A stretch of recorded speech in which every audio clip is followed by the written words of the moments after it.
Chose promise, chose due. Un laboratoire américain a officiellement annoncé une percée importante dans la recherche sur la fusion nucléaire. Les scientifiques ont réussi à produire plus d'énergie que ce qui a été nécessaire pour démarrer la réaction. Jean-Baptiste Huette, une annonce qui place les États-Unis clairement en tête de la course sur la fusion. C'est ça, exactement. C'est une véritable course de fond dans cette fusion nucléaire. C'est une course de fond qui est engagée maintenant depuis au moins les années 50. Donc ça ne rajeunit pas, si j'ose dire. Dans cette compétition, vous retrouvez tout le monde. Les États-Unis, la Chine, le Japon, le Royaume-Uni, la France, la Corée, l'Australie.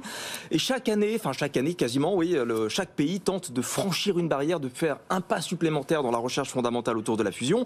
Dans les années 70, par exemple, les Russes ont mis au point le réacteur Tokamak. Il faut imaginer un réacteur qui semble une espèce d'énorme beignet géant.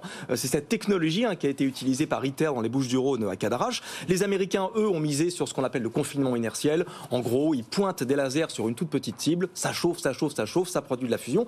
Et c'est ce qu'ils ont annoncé hier. Ils ont réussi pour la première fois justement à produire plus d'énergie par rapport à ce qu'ils avaient utilisé au départ. Sauf que maintenant, on est sur du laboratoire et ça va être ça la difficulté dans les années, les décennies qui viennent, c'est de transformer la technologie du laboratoire au monde réel. Ce qui est formidable dans cette course à la fusion nucléaire, c'est outre cette compétition internationale, il y a aussi l'accélération avec l'arrivée de financements privés des grands groupes et des start-up. C'est exactement ça. On a eu des décennies de financement public, place maintenant au financement privé. Et la meilleure preuve, c'est qu'on voit arriver les entreprises privées, les fonds d'investissement. On dénombre là aujourd'hui une grosse trentaine de start-up au niveau mondial dans la fusion nucléaire.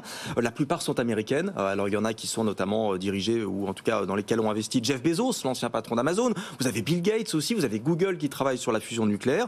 En France, on a une start-up qui s'appelle Fusion Renaissance, qui est dans l'Isère. Donc il y a un très fort dynamisme qui est porté évidemment par la pression climatique qui est de plus en plus violente. Et puis quand même aussi obtenir le Graal énergétique. Celui qui maîtrisera la fusion nucléaire, ça va être un petit peu le maître du monde quand même.